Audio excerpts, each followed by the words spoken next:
while Switzerland has 8.6 million inhabitants, Taiwan with 23.6 million has almost 3 times as many. Remarkably, this did not translate into the number of COVID cases each country experienced.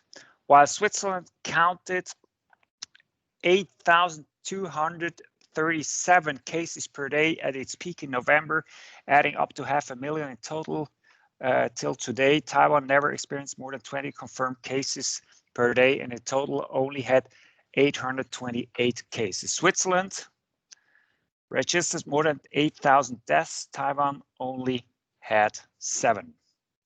Taiwan reacted to coronavirus incredibly quickly and was the first country to announce a lockdown. Therefore, it has also been among the first countries to loosen measures again in June. A contrary picture, as you know, is Europe. Neighboring countries of Switzerland were introducing the last few weeks and months harsher measures again, while Switzerland was still relatively moderate in introducing rigid measures. But the fact is that the track and trace strategy does not work in most European countries, nor in Switzerland. We are always one step behind in fighting the virus. Part of the successful management of the crisis in Taiwan's use of digital technologies, which helped keep the virus under control. In particular, it is Taiwan's contact tracing, which has been widely acknowledged, contained the spread of the virus by being able to access big data from various digital databases as well as mobile phone data. So today's webinar should give us the opportunity to compare and even from a Swiss perspective to learn from an exemplary crisis management. Dr. Huang, the floor is yours for your introductory remarks. Thank you very much to all of you for your interest and for participating today.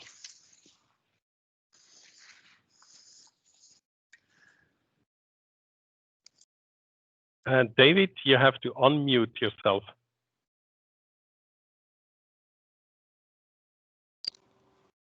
Can you hear me? It's working. Thank you, Dr. Grünenfelder, for your kind introduction about the situation in Taiwan. You steal my line, and so I have nothing to say more. I really appreciate, for me, let me begin by express my deep appreciation for the Avenir Suisse, especially Dr. Grünenfelder and Dr. Dümmler and his team for his very diligent effort to make this conference happen. And I believe that this is the first event that the Taipei delegation in Bern hold with our Swiss counterparts, and I hope that this conference will be a wonderful success at the beginning of this year. And as Dr. Grünenfelder just mentioned, that at this moment Taiwan only has 838 confirmed cases and 7 deaths, with a population of 23 million people. This is outstanding achievements. I hope that this achievement can transform into the impact of our local economy, as we can discuss in the coming hours. That our experts will detail all the impact of the current epidemic prevention measures on the local economy in Taiwan and Switzerland. And I'm really looking forward to hearing from these outstanding, insightful comments. But at this moment, I would like to share a little bit about the current situation of the Taiwan economy. I think the last year, the economic growth, the GDP growth in Taiwan is 2.5%. This is the #1 in the Asian 4 tigers. And of course, I think it's outstanding achievements, considering about the globally speaking, the GDP growth is -5. So Taiwan's achievement may be based on the outstanding achievement of the epidemic preventions, the epidemic containments in Taiwan Island. I have to concur everything what Dr. Grünenfelder just said. But one key words maybe we should use very careful. In Taiwan, we don't have a lockdown. We don't have a lockdown. I think the word you should say is a lockout. You know, we lock out the islands. but we don't have a lockdown within the islands. So this is a very important concept. Maybe we can have a lot more discussion about this lockout and lockdown measures. But in the end, I think the lockdown and lift of the lockdown do have some impact of our local economy. And this is what I would like to hear from our distinguished guests and distinguished commentators in this conference. And with that, I hope that everything is going to be fine in this year, coming year of the 2021, and hope the business will continue to be prosperous in the year for coming. Thank you very much. Thank you, David. Thank you, Peter, for the introductory remarks. Before we begin with the speakers, a few housekeeping rules. First of all, this webinar is going to be recorded. I hope you all agree with that. Otherwise, please let me know after the webinar and we will see what we can do. Second, for all participants at this webinar, if you have a question during the webinar, please use the chat function. You see that in the top bar. There you have this chat function. Write down your question and we will come back in the Q&A afterwards. And for all the speakers during the Q&A, if you want to speak, please raise your hand. And by raising your hand, I mean, again, look at the top bar. There you can find a digital hand, so to speak, that you can use, so I can give you the floor. So let's begin with our first speakers in the section of health technology. I'm honored to have Dr. Johnsee Lee with us. He's chairman of Precision Medicine and Molecular Diagnostics Industry Association of Taiwan, and he's a honorary chairman of the Taiwan Bioindustry Organization. So he's very deeply rooted into health technology. And Dr. Johnsee Lee, please unmute yourself and deliver your speech. Thank you. Thank you, Patrick. Can you hear me well? Yes, it's working. Okay. Well, as Dr. Huang just mentioned, and also Dr. Grünenfelder mentioned that so far we have been very lucky. And my experience observation in Taiwan is that this comes without continuous surveillance and readiness, and also the use of digital technology. I think those are very important factors. First of all, we have suffered from SARS pandemic in 2003. So people knows how to deal with the pandemic and how serious it could be. So right after 2003, our government and the community has reviewed and reinforced many mechanisms and infrastructures for fighting pandemic.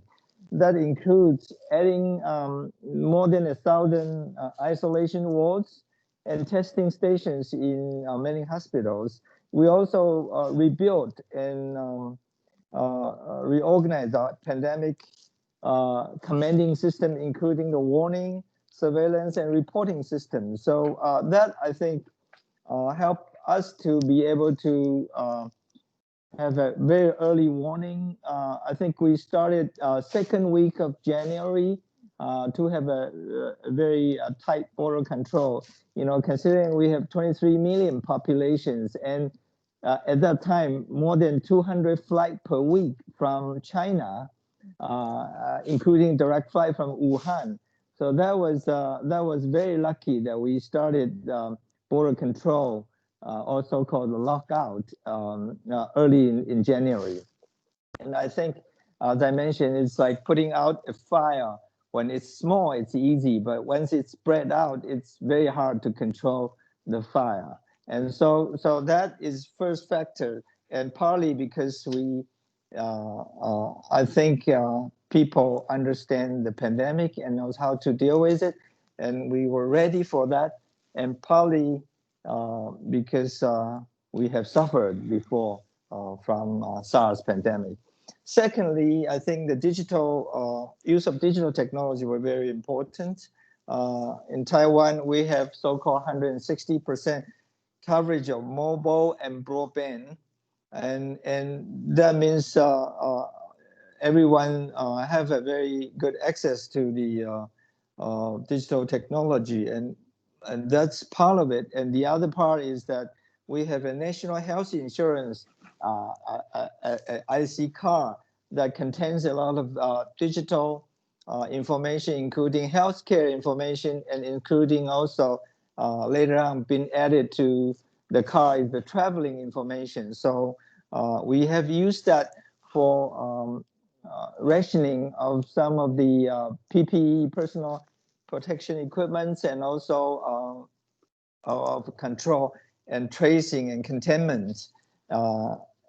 So those are the second factors. And I think the other part is the testing and the vaccine development and therapeutics. I know that Dr. Chen and Dr. Su will be covering the testing technology, diagnostic technology, and therapeutic and vaccine development.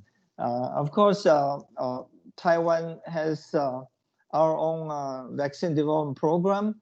And so far there are, I believe there are 4 different groups developing vaccine. And the fastest one is in phase 2, which is from Medigen Vaccine Corporation. That's just entering phase 2. And they are targeting to produce about 5 million dosages by July of this year. And but in addition, we are also working with international communities to purchase more vaccine from international group. So that's I will leave some of the details to Dr. Chen and Dr. Su to cover those portions later on. But going forward, I think there are more rooms to more opportunities. For example, in first of all, I think the capital market has been responding very positively to support the healthcare sector, and that's a positive note. And with more resources from the capital market, I think a lot of companies can move fast. And some of the company, mostly in diagnostic and testing, they have been able to engage and enter into international market.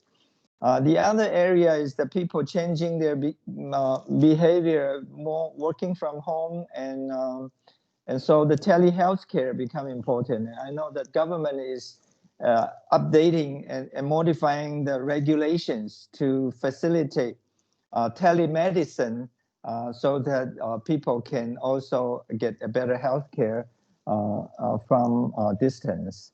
And I think the other part that I've seen is that many of the healthcare supplies are instead of importing from other countries, many of us are considering and government encouraging to at least a limited scope of self-reliance. So hopefully they will rebuild some of the supply chain for healthcare products. And I believe that there is more role for government to play, including many of the public-private partnership for many of the healthcare program going forward. And I'll leave it there. I've stopped here and for next speaker. Thank you. Thank you a lot for this first insight into what's going on in Taiwan, Dr. Li. And I'll pass it on to the next speaker, which is Dr. Felix Erat. He's a chairman and board member of multiple companies here in Switzerland.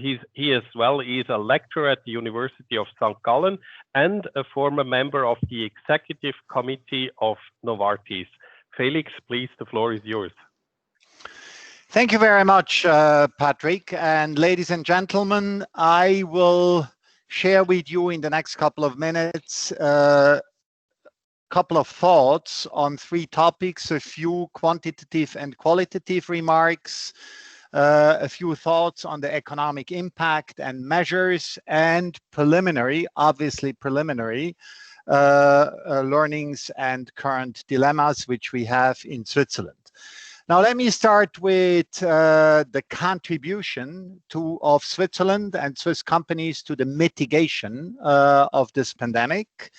Now, Switzerland is, as you will know, an important pharmaceutical cluster of large companies, the most important being Roche and Novartis, and clusters of biotech companies.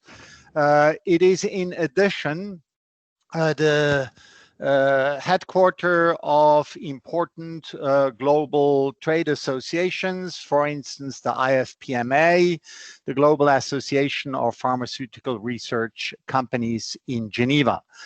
Now, Switzerland or the Swiss private sector has been contributing to research, is contributing to research, coordination of research. There are a few early stage compounds of small companies. The large two companies, the giant pharmaceutical companies, are only partially involved, the part obviously of supporting the global endeavors. But Novartis has sold its vaccines, its global vaccines division in 2015 to the British GSK. And Roche is heavily involved in the diagnostics part of it, but not in the pharmaceutical part of it. So there is a contribution of Switzerland, but not amongst the leaders of the pharmaceutical research right now, and the products which are already approved in certain markets in Switzerland, none of them is a Swiss product. I should also add that Switzerland is an important place for manufacturing of vaccines. The Moderna vaccine will be partially manufactured in Switzerland. Now, let me start with a few quantitative metrics about the current situation. Now, for our Taiwanese colleagues, Switzerland is in the heart of Europe, as you know, and which is very important for understanding the course of the pandemic in our country. It's surrounded by France, Italy, Austria, Germany, all of them in different phases, hotspots of the pandemic. Very open economy, export-oriented economy, and a population of 8.6 million. The last published reproduction rate is 1.0, seems to increase again. We are in the midst of the second wave. It has already been mentioned that since the beginning of the pandemic, approximately 40-45% of the population have been tested. Due to the double count, due to multiple testing, it's a little bit hard to determine the exact number. Now, approximately 13 to 14% have been tested positive, which translates into roughly 500,000 people. We have in Switzerland almost no excess mortality below people of 65 years and less. We have, however, during various phases, significant excess mortality with people above 65 years. And a lot of the casualties, roughly 8,000, has been mentioned, sadly happens in senior citizen homes, still as we are speaking.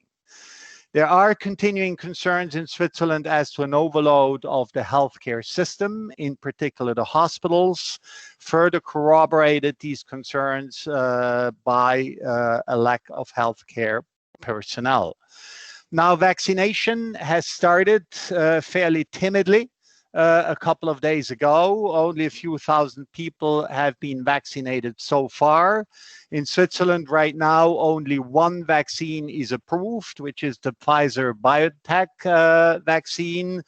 But as we are speaking, possibly even today, it is expected that the Moderna vaccine will be approved in Switzerland as well. Now, to understand the reaction mode of Switzerland with regard to this pandemic, it is important to point out that we have a federal system, a federal political system with shared powers and authorities in healthcare between the central government and the cantons, which are the regional governments. Now, economic impact and measures, we are doing much better than what was expected after the first wave. The current GDP forecast for 2020 is approximately minus 3.3%. Now, what can be mentioned high level as preliminary learnings and current dilemmas? First of all, there has been an insufficient initial preparation. We have not been ready for this pandemic. We had, just by anecdotal example, not sufficient number of masks. We have discovered significant gaps in the digitalization of the Swiss healthcare system.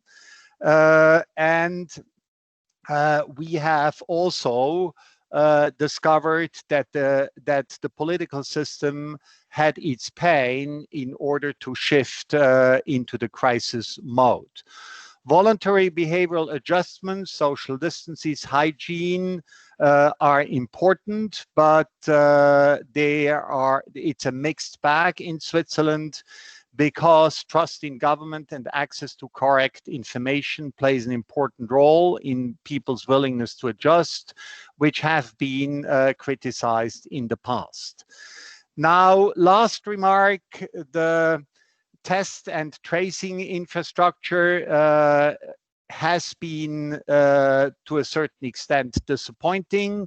A tracing app has been developed, which is only used by part of the population and not working very well.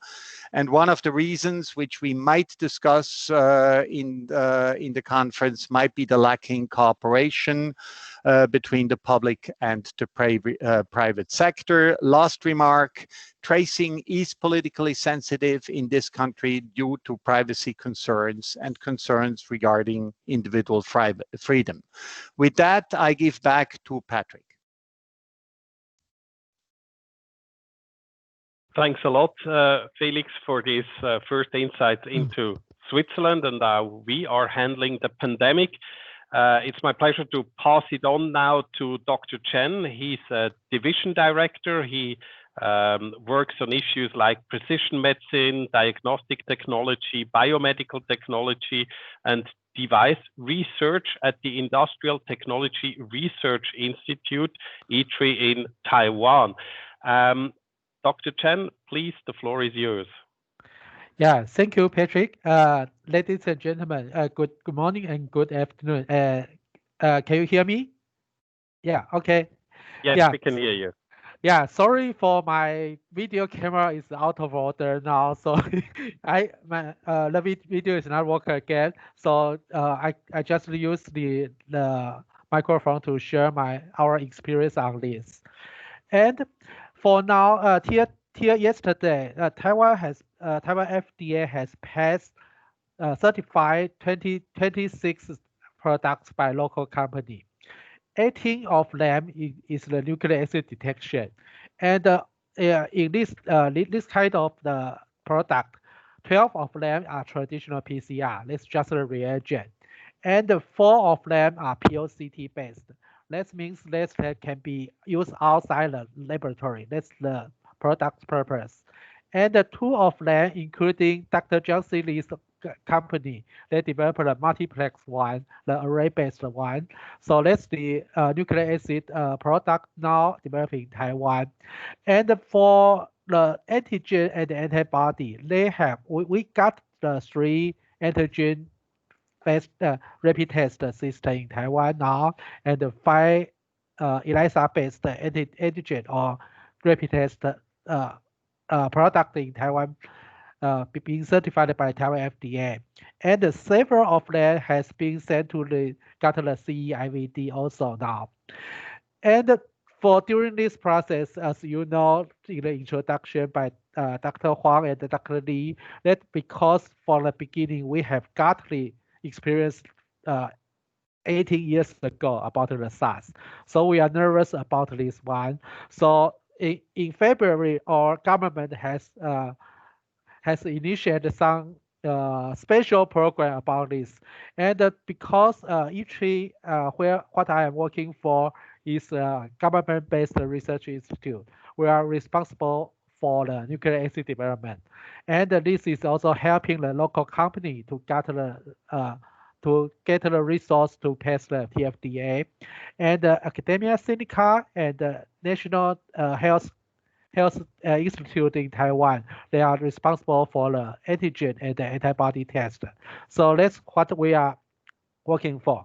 And in our experience for the nucleic acid detection for the PCR one, that is the most difficult for them is how to get the cross-reactivity needed for the special virus, TFDA and the FDA and even Japan, even Europe asked for the cross-reactivity because because there are 7 kinds of coronavirus now, and if we cannot differentiate among these 7 coronavirus, then the test result will be the false positive or bad or ROS, that's a false negative.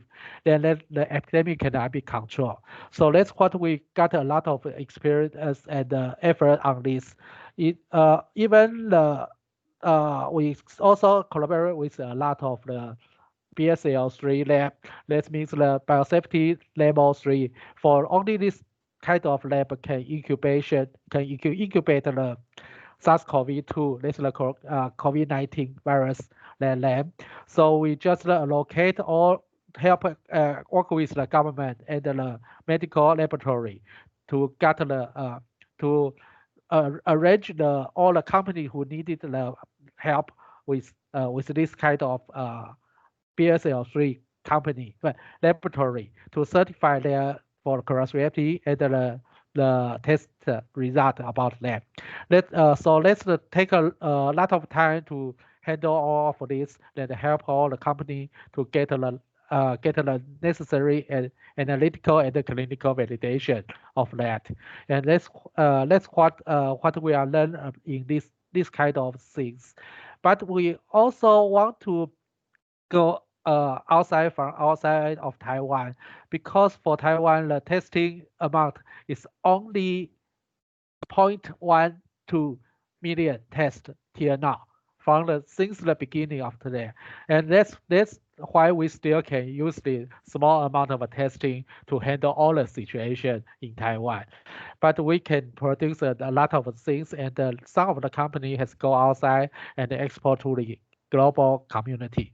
And in this situation, we have some problem because we cannot get all the components from the supply chain.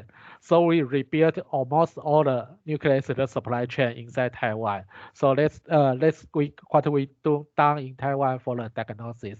And thank you for your attention. Thanks a lot for your speech, Dr. Chen. We just move on to the next speaker, which is Dr. Su. He's a general manager at SynCore Biotechnology in Taiwan. Dr. Su, the floor is yours. Okay. Thank you, Patrick, distinguished guests, speakers, and ladies and gentlemen. It is my honor to be able to meet you all virtually, and I appreciate your time and the organizers of this event for bringing this very important topic to attention. COVID-19 and its economic impact on Taiwan. In particular, I would like to share the experiences we have faced in the healthcare industry, and as a biotechnology company, the new drug development opportunities we see springing forth due to the fast-paced changes in the current climate. As Patrick has mentioned, I am representing SynCore Biotechnology, a new drug development company that focuses on bringing new solutions to unmet medical needs across the therapeutic areas of dermatology, ophthalmology, and oncology. As a local Taiwanese biotech, we have achieved significant milestones that have brought us to the front and the center of global recognition.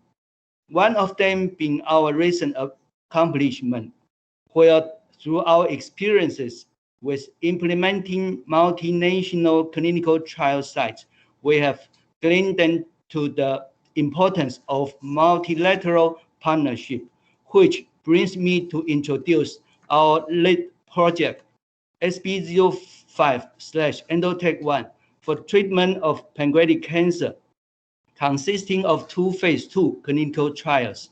One of them is a second-line pancreatic cancer treatment that is currently in phase 3 global clinical trial on the path to completion in the first half of this year. We have completed our target enrollment in all 7 countries across the world in Israel, Hungary, France, Russia, the United States, Taiwan, and South Korea. We are lucky that this clinical trial is not affected by the pandemic because planned ahead, not only in the trial, but also the IMPs. The other is a first-line pancreatic cancer treatment that is currently in phase 3 clinical trial in mainland China. And this trial actually was delayed by the pandemic about 1 year. We are initiating this trial as early as this year. As with all international companies, we have experienced setbacks due to the preventative barriers that were initiated throughout the globe. One such challenge was ensuring that our clinical trial in China remains on track and ensuring that the patients in our global clinical trial did not experience any delays in receiving treatment. As we are approaching the final stretch of new drug development, one of the difficulties was not being able to meet face-to-face with potential partners overseas. This hindered our progress in partnering with international companies. We have had to make do with virtual meetings, which took some time to adapt, but also presented unforeseen benefits such as saving travel time and cost. We hope to establish collaborations across Europe, North America, and China by the end of this year, which will strengthen our launch into the global market as early as year 2022.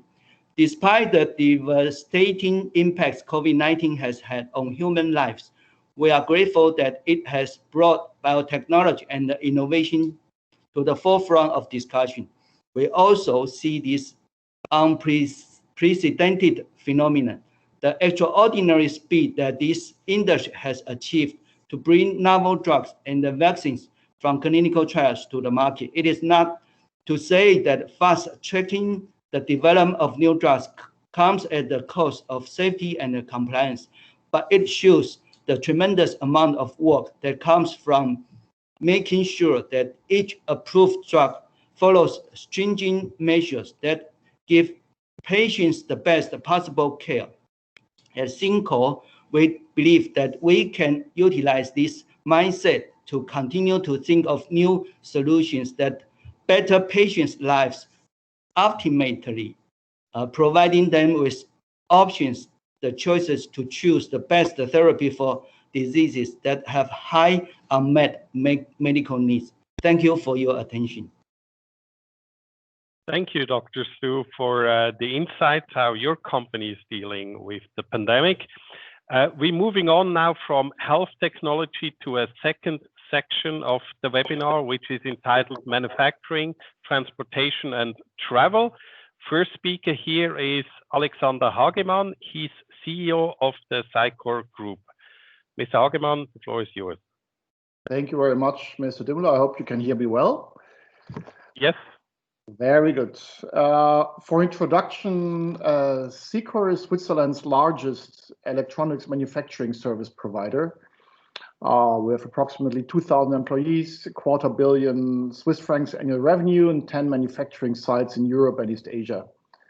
We are focused on high quality electronics for demanding markets such as medical, industrial, and aerospace applications, and are serving leading OEMs worldwide. For our Taiwanese friends, we are something like a small Foxconn focused on high mix, low volume markets of highest quality. Now, in general, performing diligent risk management analysis and introducing effective mitigation measures has been part of business planning for a long time. But you might think that really nothing prepares you for a crisis of the scale seen in 2020. The reality is, however, that SynCore is so far able to weather this perfect storm with little damage. We never had a single month in 2020 where we did not generate a profit. We always had ample liquidity at our disposition, and business operations were up, with the only exception, of course, of our China side during the lockdown in spring. 5 factors contributed to that success. Number 1, agility. We are operating a very flat and decentralized organization where our local leadership teams could take appropriate measures at all times without any delay. We have heard that speed is truly of highest importance to manage such a crisis. Number 2, diversification. Our global footprint, that includes sites and countries with very low infection rates combined with business processes that are globally standardized, have allowed us to uphold production and to deliver to our customers at all times. Third, commitment. Very strong commitment by all our employees to our stakeholders was of highest importance to secure the business. Caring for our employees to keep them healthy by creating a safe work environment was especially important in those countries where, as we heard from Mr. Ehrat, governments and societies were either unable or unwilling to take the measures necessary to contain the pandemic. Communicating very closely with our customers, managing supply chains even tighter than normal have led to that success. I'd say that, and many times I told my employees, the companies, your office, your factories are the safest places to be. We have effectively managed to lock out Corona, and if we had cases that were brought into us, to keep them at bay. Very much like Dr. Lee has said, locking the virus out of our company has worked mostly very well. Number 4, digitalization. Of course, digitalization is nothing new, but it has come to new heights in the shortest possible time. We have introduced electronic signatures on almost all documents we are now managing. We have introduced new data sharing and communication platforms very fast when some of the other offers has failed. We have switched from trade shows to webinars like this one, and we have seen an amazing success with these platforms. And number 5, cost and cash management. As I said, SynCore was profitable each single month of 2020. We have always had ample liquidity without government help.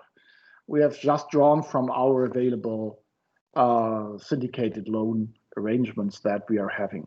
Of course, I must say that short-time work compensation in countries like Switzerland, Germany, Singapore have allowed us to have not a single layoff due to this crisis, and we even continue to hire as before. Now, the COVID pandemic continues to be a challenge for my whole team at SynCore. We experience, however, that with the measures introduced during the first wave of the pandemic last spring, we are now experiencing only minimal disruptions during the second wave. During this past year, it has become abundantly clear that this pandemic is mostly affecting business to consumer service sectors such as stationary retail, food and entertainment, travel, etc. On the other hand, business to business manufacturing industries are less affected. Therefore, we are starting 2021 in full swing and are quite optimistic about the year. Thank you. Thank you, Mr. Hagemann, for these insights. We will pass it on to Justin Huang. He's a manager at Evergreen Shipping Agency. Mr. Huang, please. Hello, ladies and gentlemen. My name is Justin Huang, and I'm the shipping manager of Evergreen Line based in Basel. I'm very honored to share with you about my observations for the last year and from a shipping line perspective for Switzerland and Taiwan. If I want to describe 2020 from logistics perspective, I would use the word imbalanced to describe that. The imbalance between demand and supply in all sectors has gone viral, therefore made the 2020 shipping industry an unforgettable year. Remember when massive lockdown order announced in Europe, people rushed to the supermarkets for toilet papers, right? And many of us cannot get a box of it. The empty shelves and warehouses everywhere, and unknown how long it would take for the stock to arrive again. From logistic perspective, that is the nightmare. And as a supplier in the global logistic chain, one of our existing purpose is to secure a stable shipping services. But unfortunately, the stability was a luxury in last year. And still now, the stability of the selling schedules in the logistic perspective is still challenging.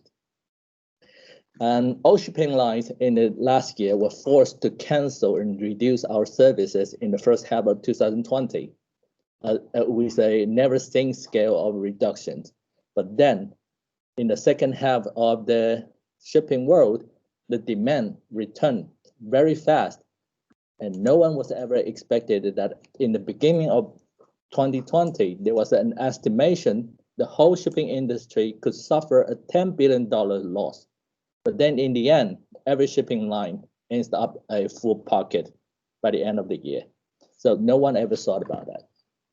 And from economics perspective, there's no one country could afford a long-term lockdown. We noticed that people have changed the way of their lifestyle. The people mentioned about doing more home office, and also the way people are spending their money during last year. And an obvious growth that in the online shopping, that's what we noticed because that directly have the impact to us that how much volume we received into Switzerland. And from our own record, the second half of 2020, the volume difference increased 11% comparing to 2019, the same period. And it shows that people are buying more physical products rather than services, simply because there's just no service in the market for people to spend our money on. And these growths, this increase of volume that we noticed came from those big brands, big retail companies like Coop, Lidl, Mano, Nestle, Migros, IKEA. These big brands, they have the biggest increase. But that reminds me, what happened to the smaller companies? The similarity between Switzerland and Taiwan is that we all have many these type of scale companies. And during the crisis, during the pandemic, these are the companies who suffer the most because they don't control enough resources like these big companies. So I can see that some of my customers, they do went into the difficulties running their business. And some companies will never able to return again. So what I think about this COVID-19, what have they done to the global supply chain? It has changed the way of transportation. I think at least alert people that the change will be like this, and if you are not prepared for the future, you might not have a chance to come back again.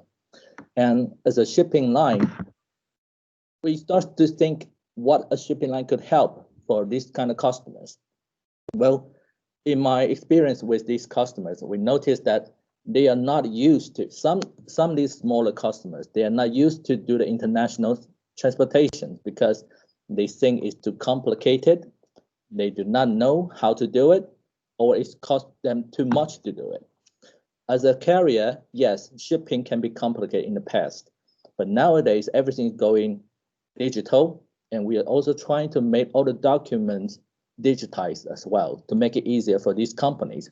So there's a new platform that we have in place right now, allow any size of customer to able to book the container shipping service that you want, from production to delivery. Everything you can do it online. You don't need to go to several companies to get your cargo loaded. You can arrange yourself from the one-stop services. That's what Evergreen is doing. And because we noticed that nowadays it's not easy to find a supplier or find a buyer from the internet community. It's not a problem, but the problem is how to get your cargo delivered or receive your cargo. That's the main problem of now this like internet community. And for the next coming, I would just like to cover the future challenges that in shipping industry that we will be seeing, and these challenges are for the big and small companies too. So the uncertainties of the COVID development, that's still going on right now. We don't know when it will come back. So as a shipping line, we cannot react right now. We can only fight what we have right now. And the extreme critical weather conditions will become more general, and that is a challenge to our service as well. And the bunker, the fuel charge will return. And also the marine staff, the people who work in the sea terminal, they will have a more concern about the safety of their health and disease quarantine issues. And the more strict limitation on vessel pollution and waste during the sailing. The last two things that we noticed that is during this COVID, we found that the globalization and supply chain reshuffle are the two big subjects we noticed. And we believe that this will be the major impact in coming years. And we encourage our customer can be prepared for this. And Evergreen as a supplier in the logistics chain, we will be ready to help in the next 1 or 2 years. Thank you for your time. That's my observation for the shipping industry. Thank you. Thanks a lot for these insights, Justin. We're just heading on to the next speaker, but before that, let me remind all participants that they are able to pose any questions on the chat function. You find the chat function in the top bar of Microsoft Teams that we are using for this webinar. Let me pass on the floor to Peter Kuo. He's president of Edison Travel Services. He's the convener of Europe, America, New Zealand, and Australia market for the Taiwan Visitors Association. Peter, the floor is yours. Okay. Your Excellency, Dr. David Huang, representative of Taiwan in Switzerland. Your Excellency, Dr. Peter Grünenfelder, Director of Avenir, Swiss, Zurich. Dear speakers and honorable guests, Guten Morgen, bonjour.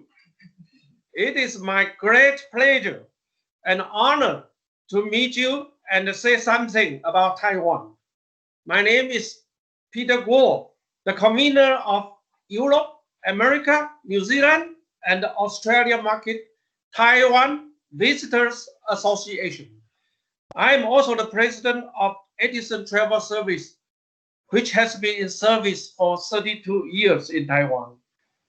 The COVID-19 pandemic has been seriously striking the whole world into disaster.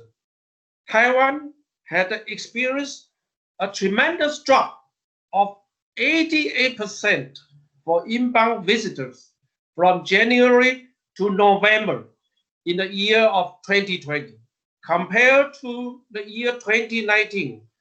Hence, those inbound tour operators like us have been terribly hurt due to no business since March 2020 when our border was closed. We are happy to see that the vaccine being developed and has been taken in some countries. Hopefully, we can see the twilight after the long darkness of this horrible pandemic. People will definitely start to travel when everything is gradually becoming normal. I would like to share with you what Taiwan has to offer post-COVID-19. Taiwan has been doing a good job against COVID-19 pandemic. I would say Taiwan is one of the safest countries in the world. We have been carefully following all necessary safety measures and prove that it may work on the prevention of the spread of COVID-19 virus. Therefore, Taiwan is clean and healthy, relaxing and friendly, safe and easy. To visit Taiwan, you will enjoy the discovery of nature, culture, history, friendly people like me, and everything. National Palace Museum is the highlight for you to learn about our culture and history. And there are many other museums to discover. Taste our gourmet cuisine following the Michelin Guide, or find local street food and delicacies during your visit to different parts of Taiwan. You will also find beautiful mountains, sandy beaches, rocky coast, tea farms, fruit farm, green forest, and lakes for all types of outdoor activities. Taiwan has very convenient public transportation, including Long Island Railway, bullet train, subway systems, and highways that will take you to every corner and scenic sites. Modern hotel, home, and farm stay to make your stay in Taiwan more convenient, comfortable, and memorable.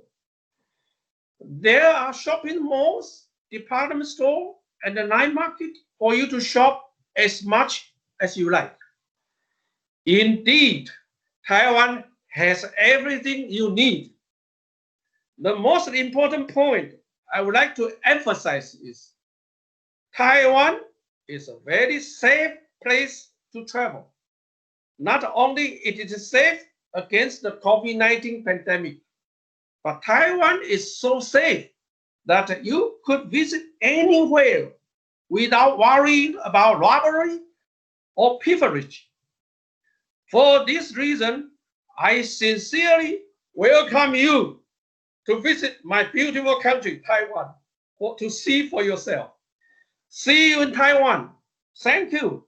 Dankeschön and merci beaucoup. Thanks a lot, Peter.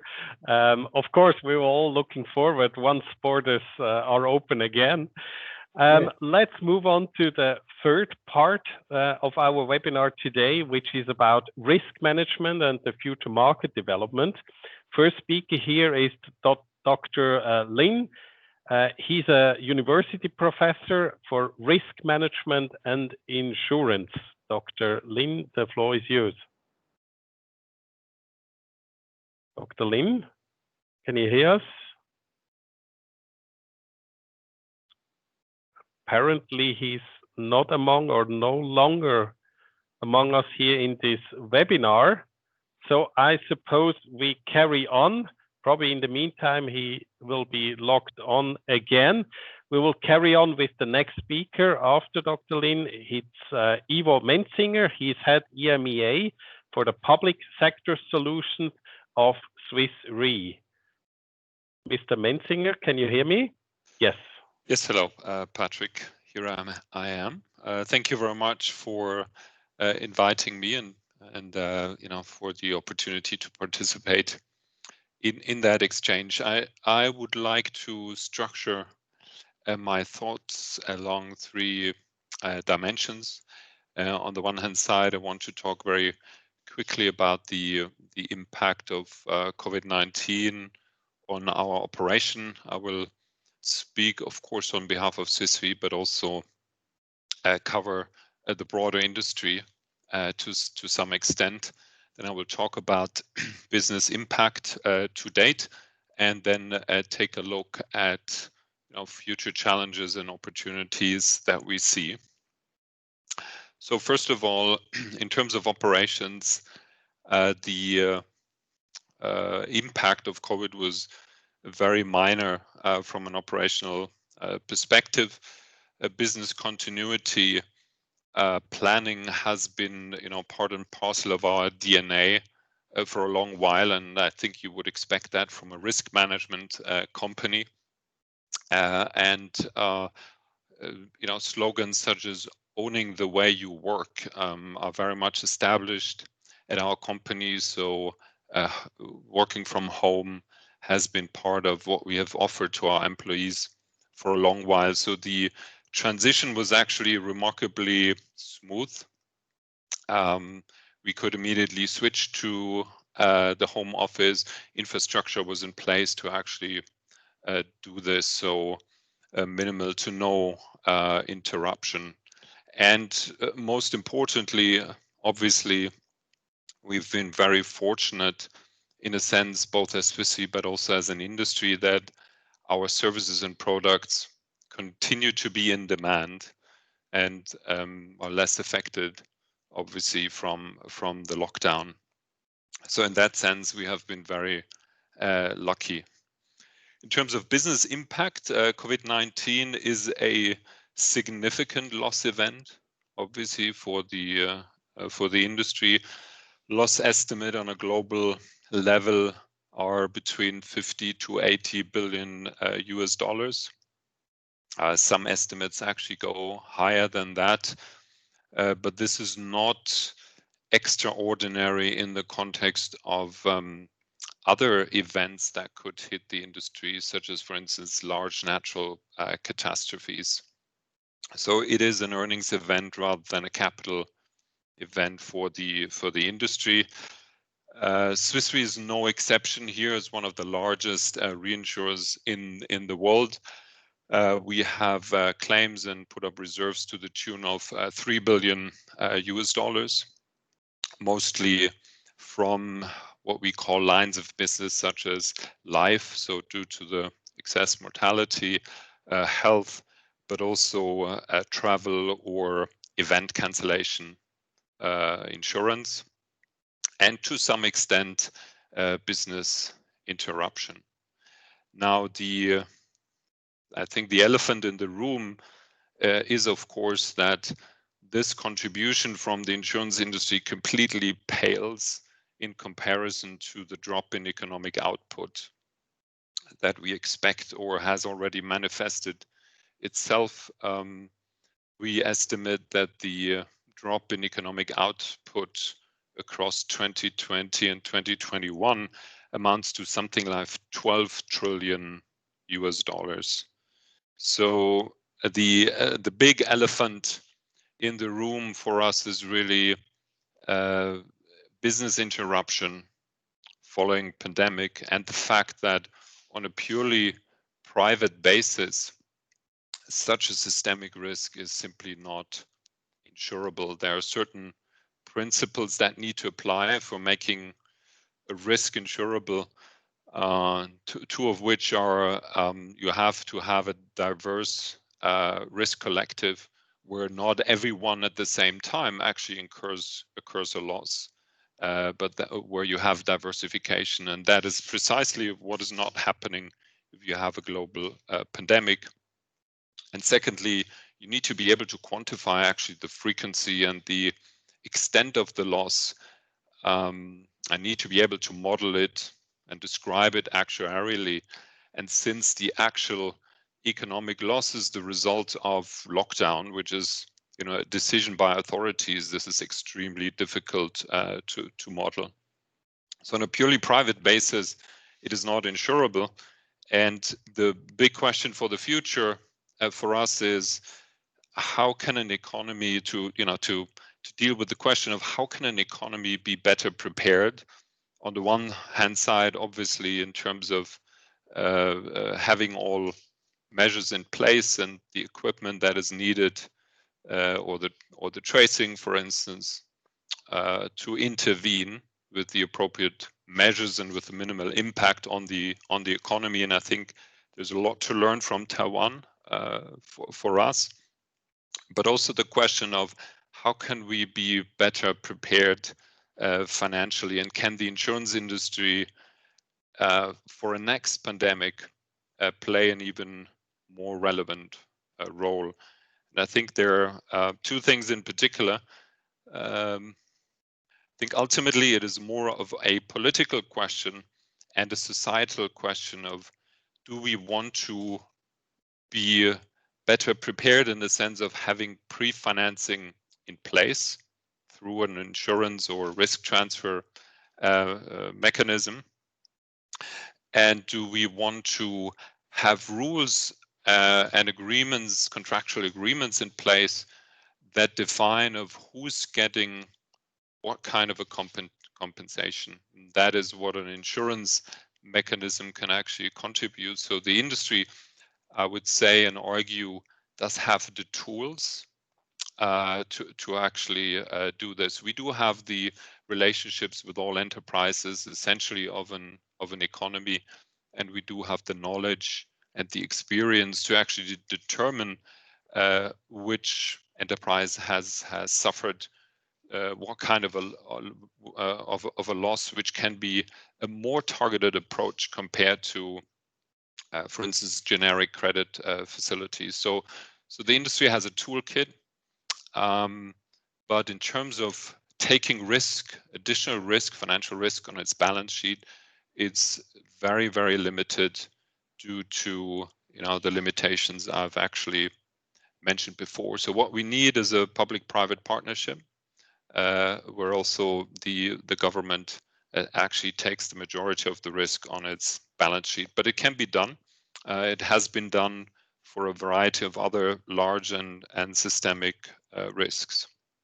And the second dimension is, I think the industry can bring to the table analytical tools. We've heard a number of speakers talk about the different experience of various countries, the measures that authorities have actually taken, and the impact or the effect of these measures on then, for instance, the transmission rate. And Swiss Re, for instance, has a risk resilience center and is working with universities across the globe where this data can actually be accessed. So I hope this is going to be a useful contribution going forward. The good news, I think, and I'm closing with that statement, is that in Switzerland there is an active dialogue between the insurance industry and the government of how such a future mechanism could potentially work, so that we are better prepared for the next event. And with that, thank you very much for the time, and obviously I'm available for questions later on. Thank you, Ivo, for these insights from Swiss Re. I would like to come back. Probably he's among us now. Dr. Lin, are you online?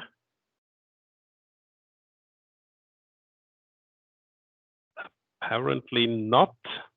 So we will move on within this section with the next speaker. It's Dr. Roger Wehrli. He's Deputy Head General Economic Policy and Education at Economy Suisse, which is the largest industry association here in Switzerland.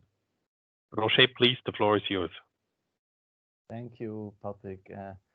Distinguished gentlemen and women, thank you very much for inviting me, Patrick. Thank you very much for listening to me. And Patrick already mentioned we are one of the most important business federations in Switzerland, and therefore we're closely following the epidemiologic development, and we are highly involved in shaping the political measures. I was asked to give you a brief overview over the economic situation in Switzerland, and also to talk briefly about the support measures for the economy. We estimate that gross domestic product will fall by around 3.5% in 2020. So this means that today's recession in Switzerland is stronger than the recession caused by the financial crisis It is the strongest recession for the last 45 years in Switzerland. When we look at the political effect of when we look at the economic effect of the political measures taken, we observe the following effects. During the partial lockdown in spring 2020, it is estimated that up to 10% of GDP was lost during the most dramatic period in March and April.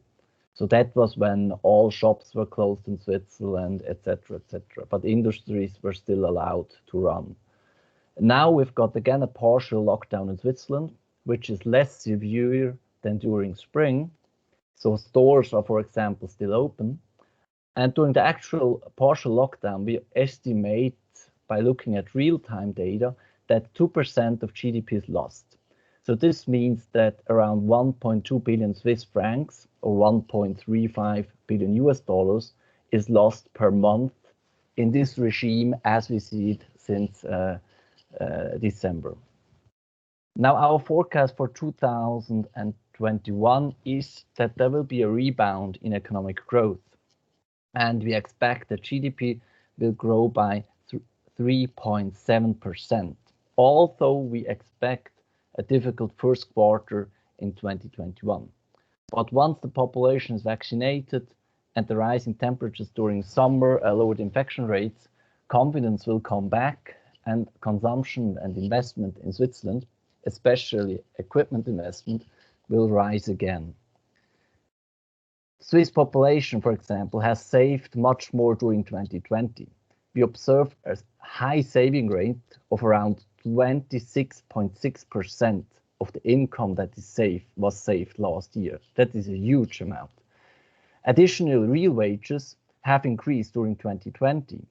So that's why we think that population will have enough money to spend during the next summer, and why we expect private consumption to rise by about 4% this year. We also saw this rebound effect after the partial lockdown in spring, where Swiss population spent more money during summer. We also expect that exports will recover at pre-crisis level at the end of 2021. However, this recovery will last longer in export sectors that produce investment goods like machinery, or also the tourism sector will have a longer time to recover. And obviously, I was now optimistic, but there are severe downward risks which could lead to a worse economic development. But at the moment, we are quite optimistic due to the vaccination, due to the behavior of Swiss population and firms after the first lockdown. Let me now briefly talk about political measures. Unemployment has yet not increased dramatically in Switzerland. It rose from 2.5% in December 2019 to 3.5% in December 2020. So this is thanks to the short-time working compensation, which was already mentioned before, which is one of the most important instruments to deal with the crisis, because it prevents redundancies being announced as a result of unavoidable short-term work stoppages. So unemployment insurance covers a proportion of the salary costs of employers whose employees are affected by short-time working. So Swiss government has paid almost 10 billion short-time working compensation in 2020, and there will be more in 2021.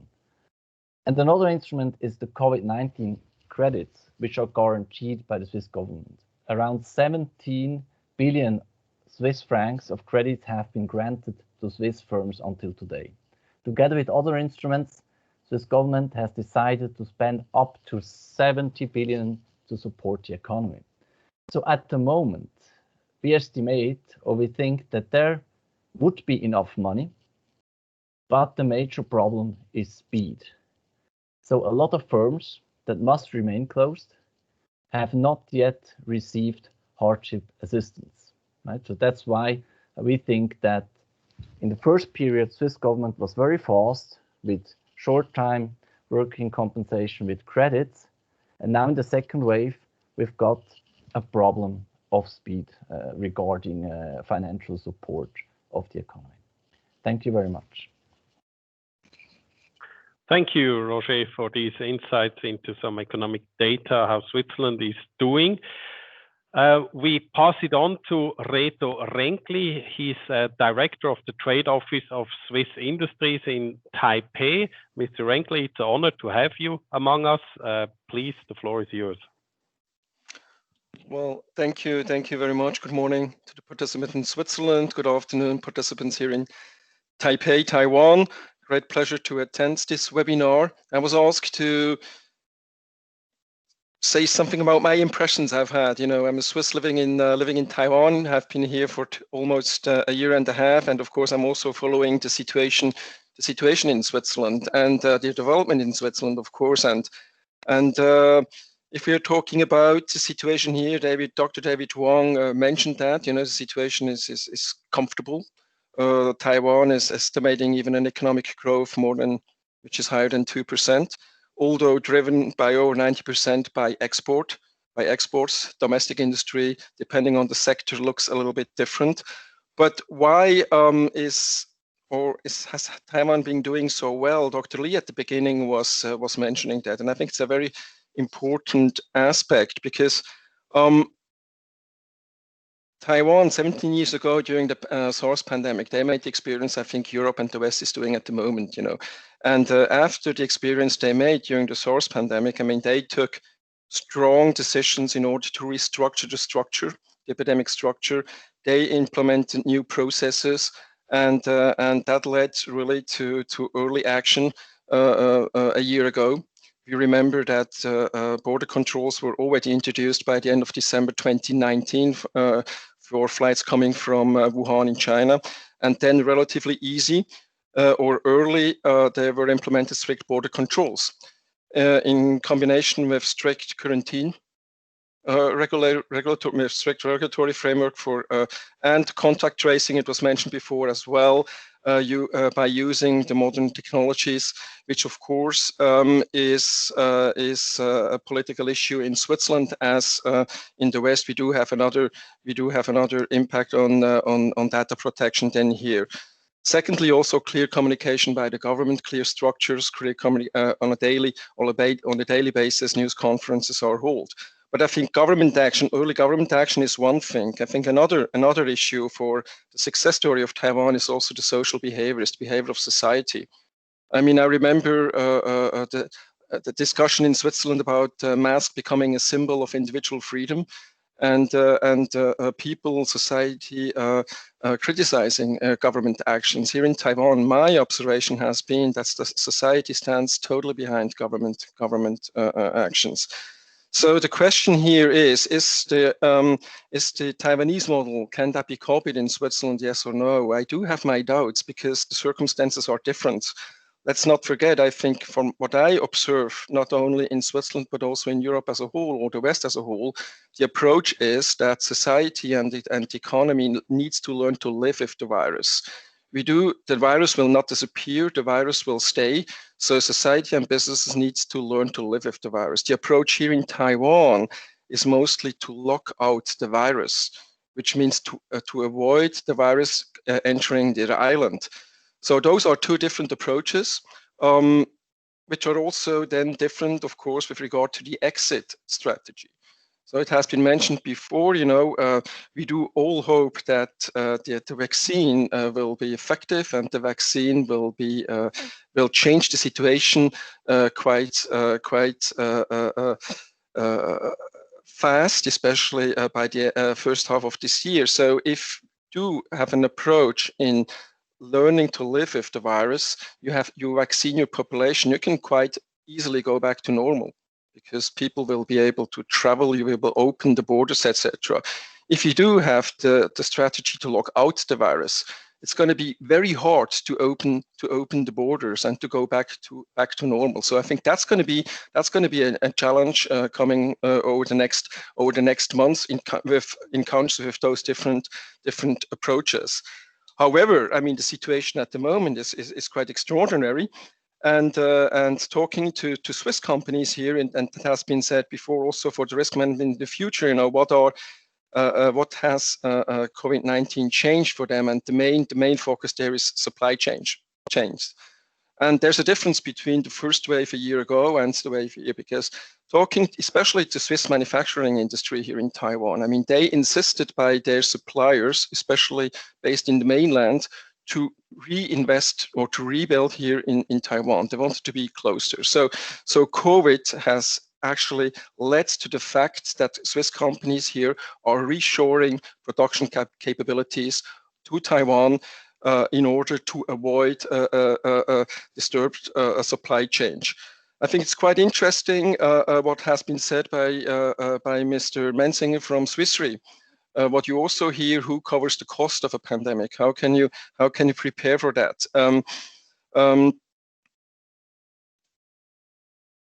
It was said it's not insurable, but people or companies, or especially domestic companies here, are looking, how can we insure that? In Switzerland, we do have insurance against epidemics. We don't have it for pandemics because the risk might be too high.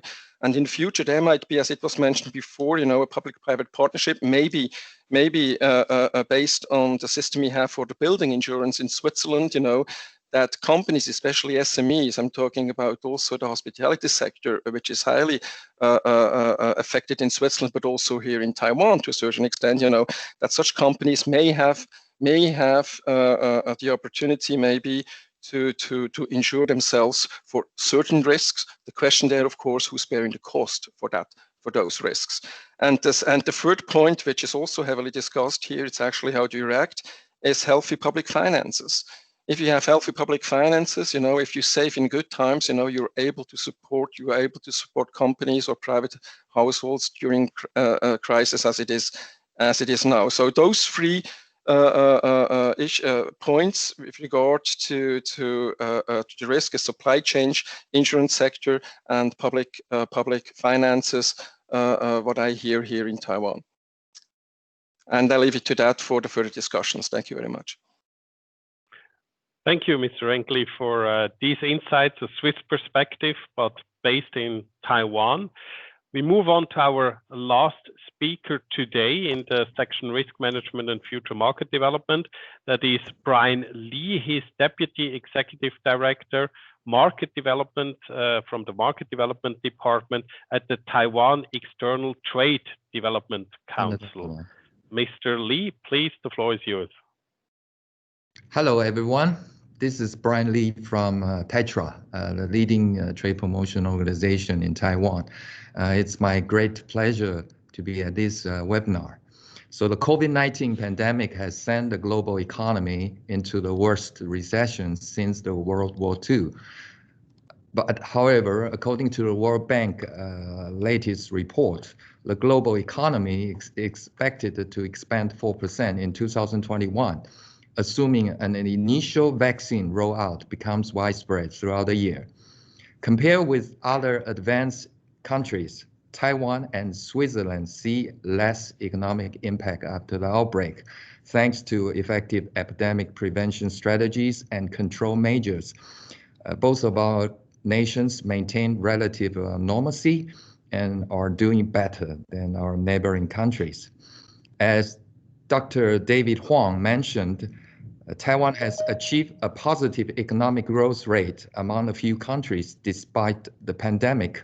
According to Taiwan's official statistics, Taiwan's GDP growth rate for 2020 was 2.54%, and for 2021 is 3.5%. I would also like to point out Taiwan exports also hit a record high in 2020, up 4.9% from a year earlier. Imports in 2020 also up 0.3% from the previous year.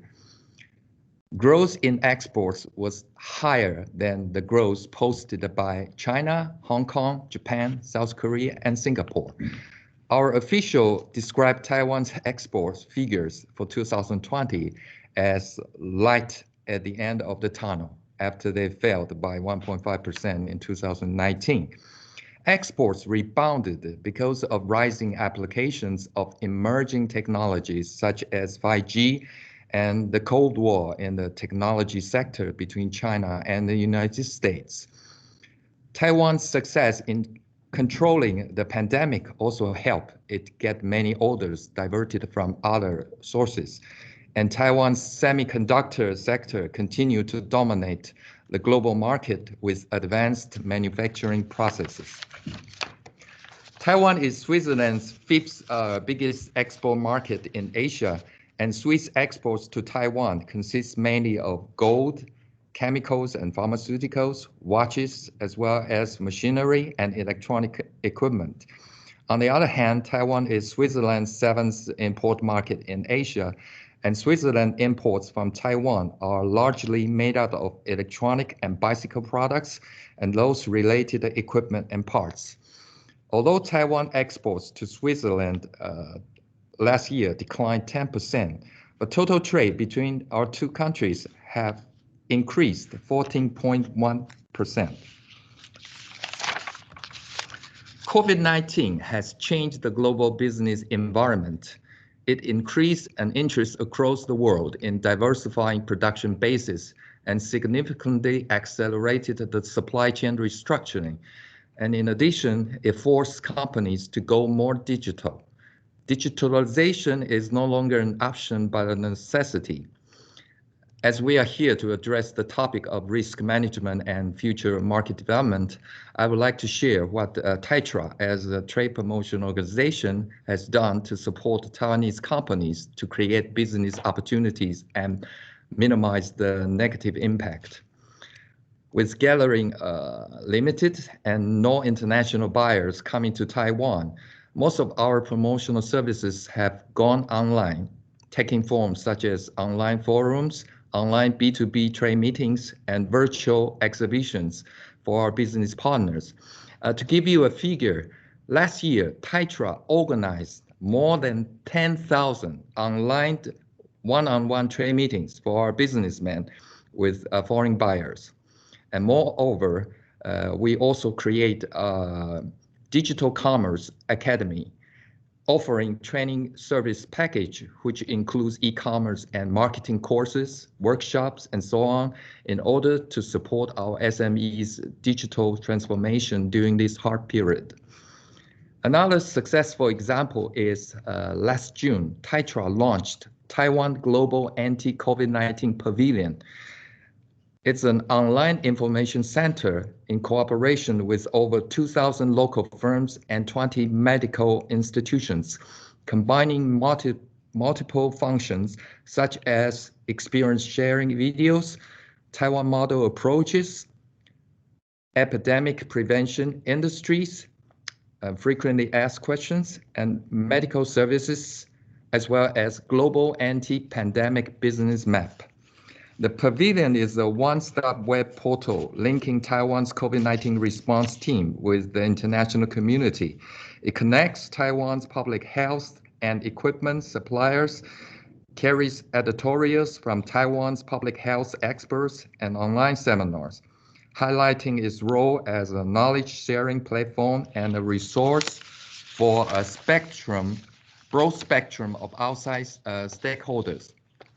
So the Pavilion allows global citizens, medical professionals, policymakers, and businessmen to consult with Taiwan's relevant experts on COVID-19 treatment, best practices in public health and pandemic response, and industry to access Taiwan's personal protective equipment. With this Pavilion, more than 7,000 buyers from around 25 countries to date have been able to connect directly with Taiwanese suppliers through trade meeting and online product launches and purchase health-related equipment and product. To sum up, I would like to quote the words from famous Chinese military strategist Sun Tzu. In the midst of chaos, there is also opportunity for redeployment. So what has COVID-19 taught us?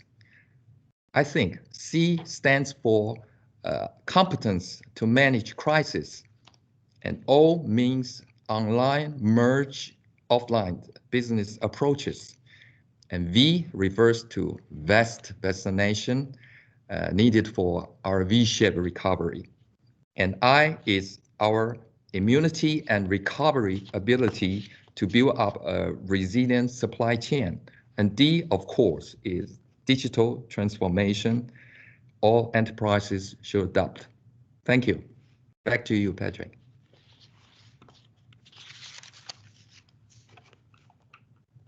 Thanks a lot for this, Brian Lee. Of course, your abbreviation of COVID is much better than probably the official one. I like it much better. Given the time, and since we don't have any questions in the chat, I believe we carry on. Oh, hang on, there might be a question now. Let's see. No, I don't see one. Probably we just carry on with some concluding remarks. First of all, I would like. I have a question. Sorry? I have a question. Please. I put it on the desk. Don't you see it? Okay. Yeah, I can repeat I don't see it currently. Okay. Also, but please, my questions. Carry on. Switzerland is not an island like Taiwan. 350,000 workers come every day from France, Germany, Austria, and Italy to work in Switzerland. In Geneva, families are sometimes on both parts of the border. That's the situation. My question, imagine we come back in the past. We are now January 2020. How would the Taiwanese or Mr. Rangley, because he's in Taipei, as I understood, how would you make a lockout in Switzerland? What measures do you take? Because we are, as I explained, we are in the heart of Europe with a lot of workers coming in, and so what measures do you take for a lockout in Switzerland? I pass this question on to Mr. Rankley, if he can hear us. Yes. Thank you very much. Well, I don't know. As I said, at the beginning, I mean, you can't just copy paste. Of course, if you're an island, it's much easier to do border controls. Or to the lockout. That's no questions. And there are very successful areas here in Asia Pacific. Not only talking about Taiwan, but also taking into consideration New Zealand and Australia as an example. On the other hand, we do have some islands in Europe as well, and they are not doing as well as other islands in the world. So of course, being an island, that's a factor. And of course, Switzerland is not an island within Europe. We have free movement of persons, and we all know how heavily we do depend on workforces from coming abroad every day. That's no question. My point is that doesn't have to be discussed on a national level in Switzerland. I think if it comes to border control, I may remind you that Switzerland is part of Schengen. And of course, if you have maybe one of the lessons learned is to react quickly, coordinated on the European level. I mean, if you do, let's put it this way, if you have an outbreak of a pandemic, doesn't need to be in East Asia, can be in Africa, Southeast Asia, wherever, I mean, the Schengen states decide, to close the border for a while until, you have more information. And if I remember right, we had a reaction a year ago, or a non-reaction, but we have quite a fast reaction towards the United Kingdom and South Africa just recently, where governments in Europe took the decision within a day or two to close the borders for those destinations. I mean, this is what I meant. You can't do copy-paste. It's not possible. We do have other realities in Switzerland, in Europe, than we have here in Taiwan. But I mean, you can adapt, and I think one of the key factors is act fast, act quickly and immediately, and then maybe make some corrections. But I think border controls, I mean, Switzerland is part of Schengen, and we can't take any national measures on this. I fully agree. Yes. Some other input from another speaker before we move on? No, I don't see any hand raised. Okay. So are there additional questions from the audience, from the participants?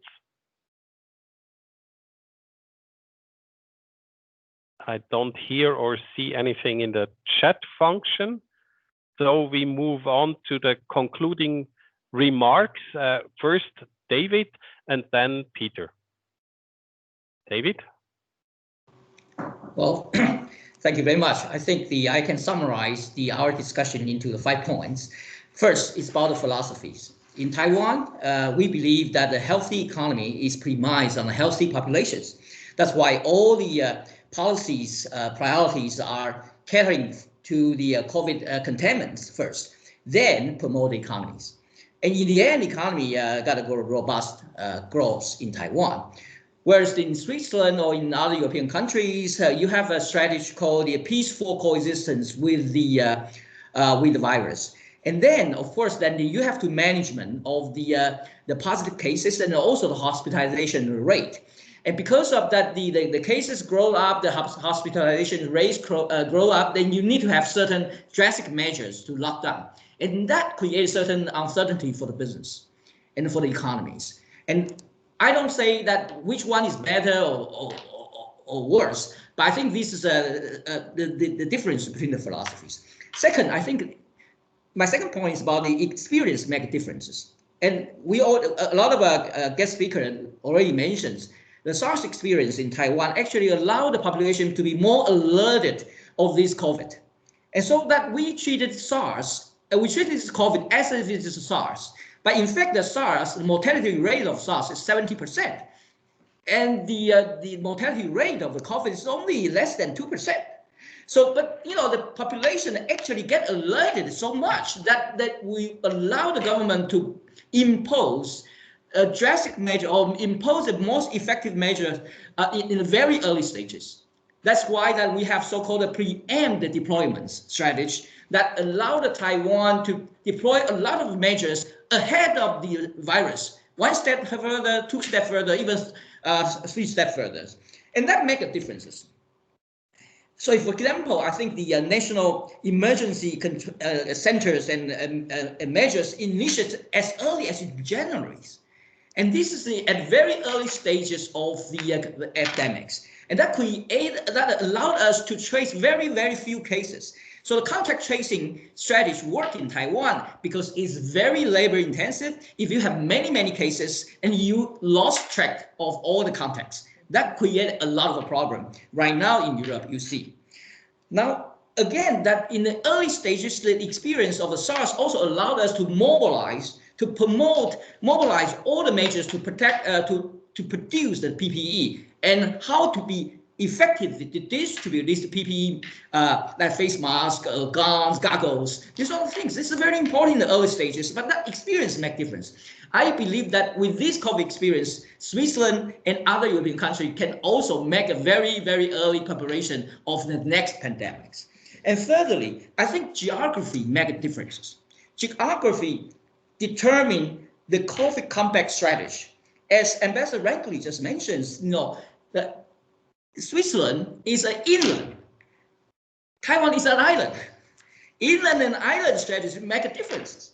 And we understand that. So we don't actually try to preach that Switzerland or other European country cut and pass Taiwan experience. But there are certain experiences, as Ambassador Rankley just mentioned, act early, act fast, maybe use some pocket strategies to isolate certain part of the pocket in a geographic area, try to isolate it. Maybe it makes differences. Then you don't need to have a massive lockdowns. And that's why I think there are a lot of things that we can learn to each other. And of course, that the fourth point I would like to say that Taiwan cannot enjoy robust economic growth without everybody else doing well to contain the disease. This is exactly what happens. Right now, in Taiwan, you enjoy very comfortable life. Life in Taiwan is just as normal as possible. But what about the rest of the world? We still need the rest of the world in order to survive.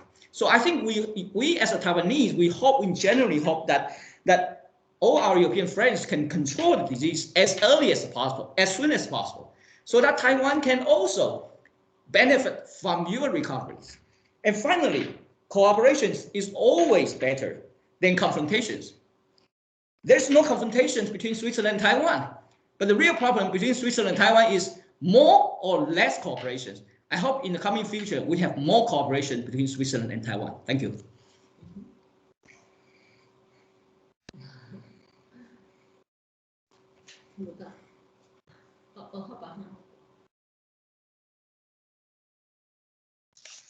Allow me, Dr. Huang, that I have 6 learnings and 5 learnings, but they're similar like yours.